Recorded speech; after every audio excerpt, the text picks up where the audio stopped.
Assalamualaikum warahmatullahi wabarakatuh. Bertemu lagi bersama saya Tuti Alawiyah dalam acara podcast SMA Plus Assalam.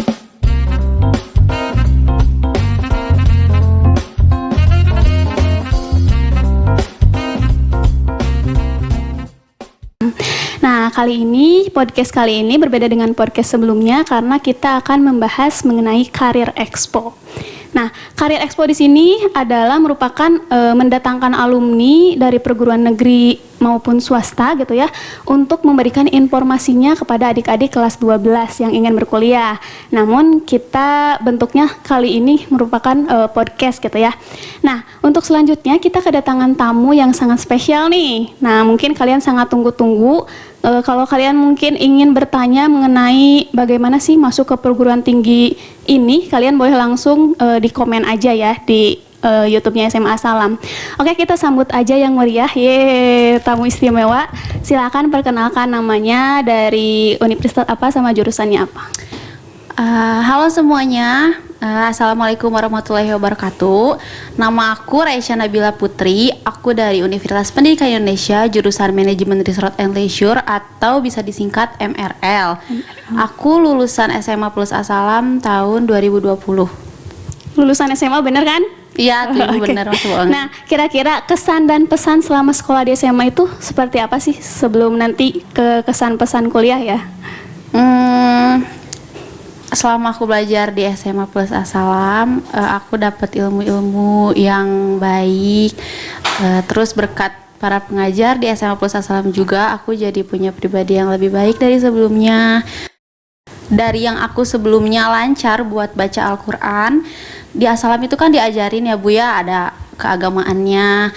Itu juga aku jadi bisa lancar buat baca Al-Quran, insya Allah. Alhamdulillah ya, jadi alumni sini tuh bisa baca Al-Quran karena ada plusnya gitu ya.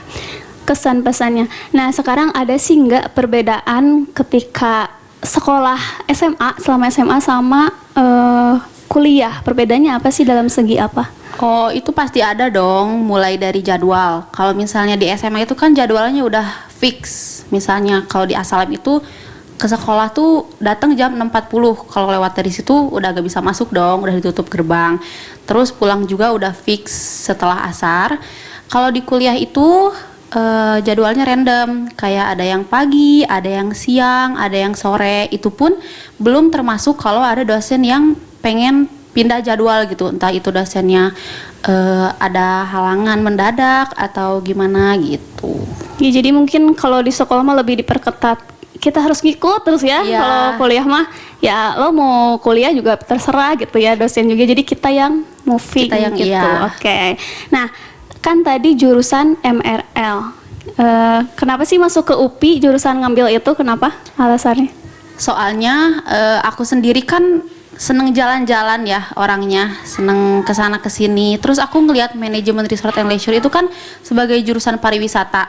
Yang sebelumnya tuh aku pernah baca-baca juga kalau misalnya di MRL itu setiap semesternya tuh kan ada trip, kayak ngelihat perkembangan wisata di daerah itu tuh kayak gimana gitu. Terus aku kayak ngelihat, wah seru juga nih kuliah di sini gitu kan. Jadi kuliahnya tuh sambil main aja gitu, sambil jalan-jalan.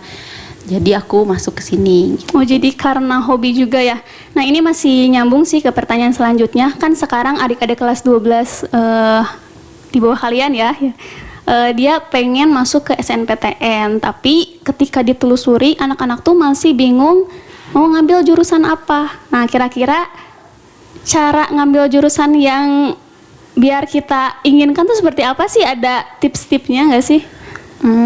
Aku juga dulu bingung mau masuk jurusan apa, karena aku juga masih nyari-nyari kayak aku tuh bisanya tuh di apa sih gitu kan. Takutnya kalau salah jurusan juga kan ntar kita kuliahnya nggak menikmati ya Bu, malah jadi kayak beban. Nah, jadi kita cari dulu passion kita itu ada di mana, terus kita tuh mampunya tuh gimana, yang kita tuh bisa ngejalaninnya tuh senang hati gitu Bu, gitu, kayak ngikutin apa yang kita bisa gitu. Iya, jadi sesuai minat dan bakat gitu ya. Iya. Kalau kita minatnya di ini ya jangan sampai Iya. loncat gitu ya, minimal sesuai minat dan bakat. Nah, ada nggak sih tips dari Raisa ya, tips dari selama belajar di sekolah ini tips selama kelas 12 atau dari kelas 10 selama masih masuk sekolah SMA biar masuk ke perguruan tinggi itu tips and triknya seperti apa? Kalau misalnya aku sendiri, waktu aku mau SBMPTN itu, aku belajar kayak aku ikut tryout di sosial media, kan ada ya Bu banyak sekarang. Nah aku coba ikut kayak gitu, terus tiap hari diminimalin, pokoknya ada belajar sehari itu sekali aja. Jadi aku tuh waktu itu kalau misalnya aku sehari belum belajar tuh kayak kepikiran, kayak bangun tidur aku, ya ampun aku belum ngerjain tryout ini gitu. Aku tuh selalu ikut-ikut ngerjain tryout kayak gitu. Terus aku baca-baca juga latihan soal gitu kan buat SBMPTN, walaupun soalnya itu tryout sama SBMPTN itu kan beda ya, cuman tipe soalnya tuh sama gitu. Jadi itu tuh ngebantu juga. Jadi bisa diceritain nggak sih soal-soal yang biasanya kita lihat di pas SBMPTN itu seperti apa? Mungkin anak-anak, oh SNPTN dari rapot, oh SBMPTN kita ngerjain. Nah, mungkin bentuk soalnya sendiri itu seperti apa? Kalau SBMPTN biasanya? Kalau soal-soal SBMPTN itu sebenarnya nggak sama kayak soal-soal yang kita pelajarin. Cuman kalau misalnya buat angkatan yang sekarang itu, mereka tuh SBMPTN-nya ada kayak IPS. Kalau misalnya IPS tuh ada geografi, sejarah, ekonomi yang kayak gitu. Kalau IPA, fisika, kimia yang kayak gitu, sama bahasa Inggrisnya. Sama ada tambahan tes potensi akademik mungkin ya. Gitu. Nah kan sekarang udah pembelajaran, udah mulai masuk ke daring. Udah pernah masuk kampusnya sih belum? Aku sendiri sih kalau ke kampus pernah ya, kalau sekedar buat keliling-keliling aja.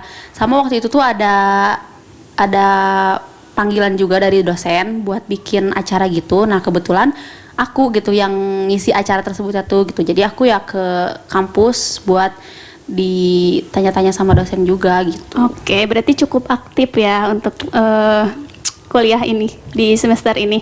Nah, kira-kira pas selama sekolah di SMA itu ikut ekskul nggak? Atau sekarang mungkin di universitas udah masuk ke himpunan atau apa? Waktu di SMA sih aku ikut MPK. MPK itu apa sih? Aku di SMA itu ikut MPK. MPK itu Majelis Perwakilan Kelas. Terus kalau misalnya di perkuliahan sekarang, aku ikut eskul teater. Eskul yang di luar di SEUPI sama yang eskul di jurusan itu aku sama-sama ikut teater karena aku orangnya suka acting, suka berdrama gitu. Terus aku juga ikut himpunan mahasiswa pariwisata Indonesia. Jadi itu mahasiswa pariwisata itu ada himpunannya gitu. Jadi aku juga ikut itu. Kalau misalnya untuk hima itu di aku sampai sekarang belum ada pembukaan ya buat pendaftarannya belum gitu. Jadi kalau dia mau ikut? Mau. Nah, sekarang kan udah mulai ikut himpunan yang kayak gitu ya, organisasi kayak gitu. Kan masih daring kuliahnya. Itu gimana itu untuk pertemuannya? Sama juga daring? Iya, bisa lewat Zoom, Google Meet gitu kan. Buat kayak kalau buat meet up ketemu secara langsung itu belum ya, karena mungkin ya aku sendiri juga masih takut gitu ya kalau misalnya buat berkerumun sama orang banyakan. Jadi ya kita kenalannya ya lewat online aja gitu. Oh, jadi tetap masih menggunakan online tapi udah aktif di himpunan gitu ya? Misalnya kayak gitu. Nah, seberapa pentingkah organisasi bagi Raisa? Kita penting nggak sih kalau ikut yang kayak gitu atau mending kuliah doang gitu terus pulang kupu-kupu? Penting sih kita ikut organisasi gitu. Justru kita itu jangan kuliah pulang gitu. Kita juga harus sibuk. Kita juga harus punya kesibukan di organisasi gitu kan, buat itu nambah pengalaman juga, terus nambah relasi ya Bu, karena kalau misalnya sekarang udah di dunia perkuliahan itu kita harus memperbanyak relasi, soalnya kan itu buat kita kedepannya juga gitu kan. Kalau kita lebih banyak kenalan itu biasanya lebih gampang dapat kerjaan ya. Iya. Bener. Untuk biasanya anak-anak kan kalau ikut berkegiatan suka mendapatkan sertifikasi itu ya. Sertifikat. Nah, kira-kira sertifikat itu kepake nggak sih untuk pendaftaran kuliah? Sertifikat itu kepake banget karena waktu daftar SBMPTN itu kita itu bisa masukin sertifikat buat nambah juga gitu Bu. Nambah referensi mungkin ya gitu. gitu. Jadi buat warga Asalam nih, khususnya kelas 12 sekarang yang mau masuk ke perguruan tinggi, kumpulin sertifikat-sertifikat yang dulu ya, jangan sampai hilang gitu ya. Nah, terus selanjutnya gimana sih caranya biar teman-teman pengen masuk ke UPI? Apa yang Raisa laluin jadi biar berbagi informasi sama mereka? Caranya gimana? Mulai dari masuknya gimana, keluarnya gimana, masuknya gimana, keunggulannya apa dari universitas sehingga mereka bisa masuk ke situ, jurusannya apa aja yang Raisa tahu sekarang kayak gitu. Kalau misalnya buat masuk UPI kan sekarang buat masuk perguruan tinggi negeri itu ada 3 jalur ya Bu. Yang pertama itu ada SNMPTN, itu yang jalur rapot yang dipilih dari sekolah. Yang kedua ada SBMPTN yang kita tes tulis lagi. Yang ketiga itu ada ujian mandiri, itu tuh seleksi terakhir buat kita masuk perguruan tinggi.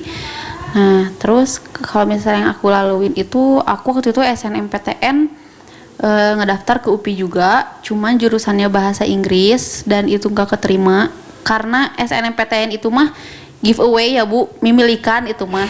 Terus kalau misalnya SBMPTN juga aku waktu itu mungkin belum rezeki ya, karena aku waktu SBMPTN itu nggak daftar ke UPI tapi ke universitas lain, dan itu suatu kesalahan juga sih, aku nggak mikir dulu sebelum aku daftar itu kenapa aku malah daftarnya tuh ke yang aku tuh gak bisa gitu, cuman aku percaya ego aja gitu ya, ego gitu. pengennya kayak gitu. Terus jadi aku masuk UPI juga lewat jalur terakhir yaitu ujian mandiri. Tapi kalian juga ya, buat adik-adik semuanya, SBMPTN itu kalian harus sungguh-sungguh juga, karena skor dari SBMPTN itu yang menentukan kita masuk enggaknya di ujian mandiri. Kalau misalnya kita ujian mandiri tapi skornya kecil ya, kita juga nggak akan keterima gitu di ujian mandiri, karena ujian mandiri itu masuknya pakai skor yang dihasilin dari SBMPTN. Oke, nah kalau misalnya pilih jurusan kan biasa di universitas ada beberapa jurusan. Nah itu kira-kira kalau misalnya kita pengen ke jurusan bahasa Indonesia nih, untuk yang selanjutnya jurusan Indonesia semua apa gimana? Enggak, itu tuh kan ada pilihan 1, ada pilihan 2. Nah kita itu pilihan satunya misalnya pengen pendidikan bahasa Inggris, terus pilihan 2-nya tuh pengen pendidikan bahasa Indonesia, itu tuh bisa, atau mau beda fakultas juga bisa gitu. Kayak misalnya pilihan pertama itu pendidikan bahasa Inggris, tapi yang keduanya itu manajemen resort and leisure, itu kan beda ya Bu. Nah itu tuh nggak apa-apa, asal lihat dulu di passing grade-nya itu tuh lebih besar yang mana. Kalau misalnya passing grade-nya lebih besar yang MRL, kalau misalnya di pilihan yang pertamanya nggak keterima ya pilihan kedua juga nggak akan keterima gitu. Nah oke. Nah sekarang kan banyak warga Asalam, adik-adik yang tidak percaya diri, saya pengen kuliah tapi saya kurang mampu. Nah program apa sih yang dikasih dari universitas terutama UPI gitu ya, biar anak-anak yang kurang mampu dalam masalah ekonomi itu bisa tetap kuliah? Di UPI juga kan ada program beasiswa ya Bu. Nah beasiswa ini tuh ada beberapa pilihan juga. Ada beasiswa yang untuk mahasiswa yang berprestasi, atau mahasiswa yang kurang mampu. Ada 2 pilihan, ada beberapa pilihan sih, cuman aku lupa yang mungkin yang itu. Dan buat masukin beasiswa itu kita tuh perlu sertifikat juga. Ya, jadi sertifikat yang tadi sebenarnya kepake banget buat beasiswa gitu ya. Oke. Nah, jadi sebenarnya sertifikat itu bisa digunakan selain untuk pendaftaran kuliah, juga bisa digunain untuk beasiswa gitu ya. Nah, jadi untuk warga Asalam, kalau misalnya kalian semangatnya gede pengen kuliah, tetap harus semangat karena masalah biaya itu bisa diselesaikan gitu ya. Jadi tidak ada masalah yang tidak bisa diselesaikan. Nah, kalau terima kasih sebelumnya Raisa udah mau berbagi informasi kepada adik-adik warga Asalam. Nah, buat teman-teman atau warga Asalam yang pengen tahu informasi selanjutnya mengenai universitas lain, kalian boleh komen langsung. Kita mau menghadirkan universitas mana nih, biar kita langsung datangkan langsung orangnya dan kalian bisa tanya jawab seputar perkuliahan di universitas tersebut. Nah, terima kasih atas waktunya. Wassalamualaikum warahmatullahi wabarakatuh.